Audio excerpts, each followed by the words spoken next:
Marseille 2000, and Federer reaches his first ATP final.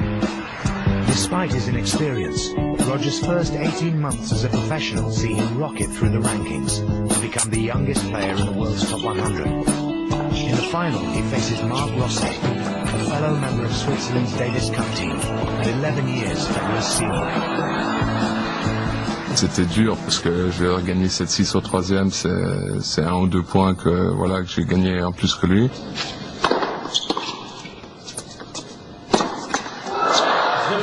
Et je pense que ce jour-là, lui, comme il avait 18 ans ou 19 ans, je ne sais plus, c'est ce qu'il a dû se penser. Il a dû dire peut-être que je serai plus jamais en finale et que je gagnerai pas un tournoi de l'ATP et que j'ai raté l'occasion.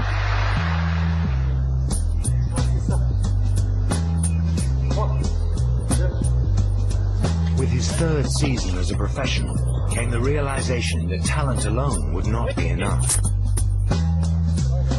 Physical preparation was the key, and to this end, an old friend was recruited, Pierre Paganini, his endurance trainer from his days at the Swiss National Tennis Center. Donc il jouait déjà incroyablement bien, et c'est vrai que ses capacités athlétiques étaient peut-être à un moment donné presque pas assez bonnes par rapport à son jeu qui évoluait à une vitesse incroyable.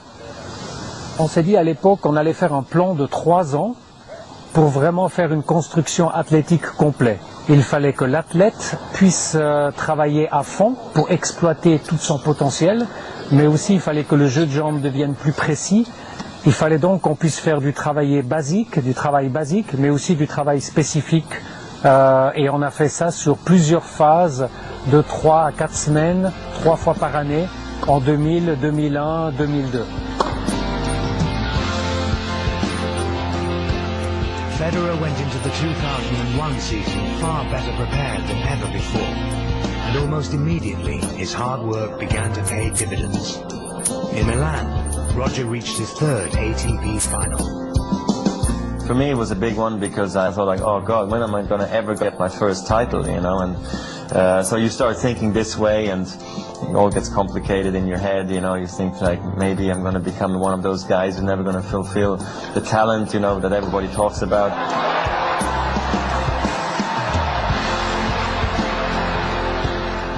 So winning Milan took pressure off my shoulders, and maybe like this you can look forward and say, whatever happens now, I got the title, I'm on the board, so maybe you can play more relaxed after that. Since turning professional, Federer had been coached by former Swedish pro Peter Lundgren, who had overseen Marcelo Rios's rise to world #1. It was good, you know, because we could talk about basically everything, and you know, I had big respect for him as a player and trusted him because he knew the game and he knows, you know, what to do. You just have to try to keep him focused and keep him in a good spirit, and also, you know, work on his weaknesses. Backhand was so-so. He was using the slice more or less because his legs were not developed yet, and that was a lot of things we could work on. Since winning the Junior Championships in 1998, Federer hadn't won a single match at the All England Club. But in the summer of 2001, he entered the tournament in the best form of his career. He would play his first ever match in the Cathedral of Tennis, Centre Court. And it would be no ordinary opponent.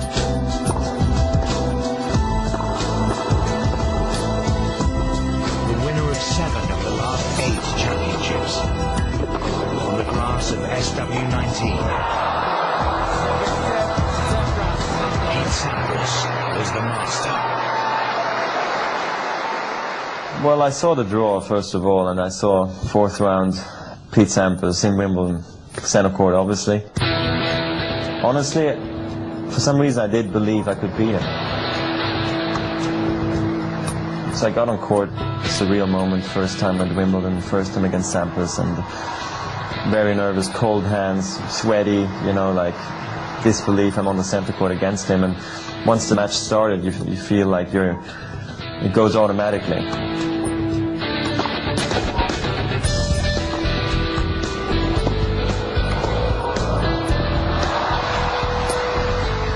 You know, you stop thinking of who you're playing against, what the score is and everything. You just try to win your serve. Game at third set. I actually played pretty good. I didn't feel like I played poorly. You know, Roger, I was, you know, surprised that he served volleyed as much as he did. He was coming on both serves.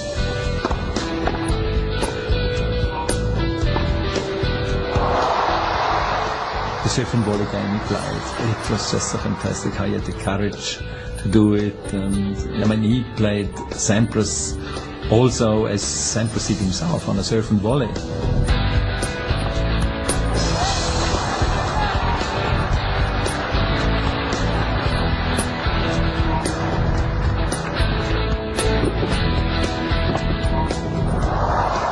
I realized actually I returned the serve pretty good, so I was like, this is a good thing against Sampras at Wimbledon. You know, this is where it's going to be the most difficult to ever return the guy.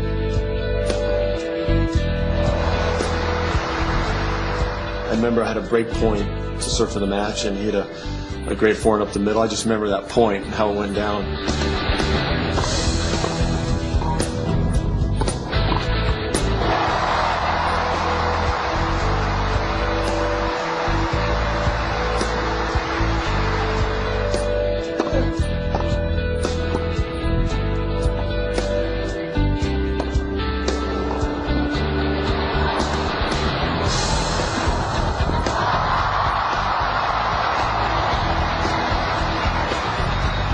After 5 monumental sets, Federer had his match point.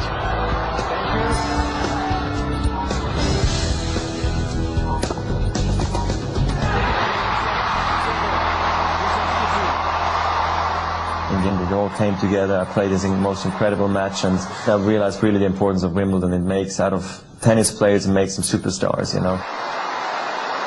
It's a tough loss because it was my 5th one I was going for, and he got me. It was kind of the changing of the guard, so to speak. Roger looked sort of fairly relaxed all the time, right until the very end. And of course, when he hit that last winner, then you could see the emotion completely drained out of him. That's when you thought, yes, all right, he's there, he's arrived, he's beaten the #1 in the world. And I think then most people thought that, yes, there was the champion in the making. The victory made headlines around the world. Pistol Pete had been gunned down, but could Roger now take his crown? Being Sampras, you're supposed to beat Henman now too, but I'm only 19, 20 years old, so I can't expect too much, but I was expecting myself to win against Henman.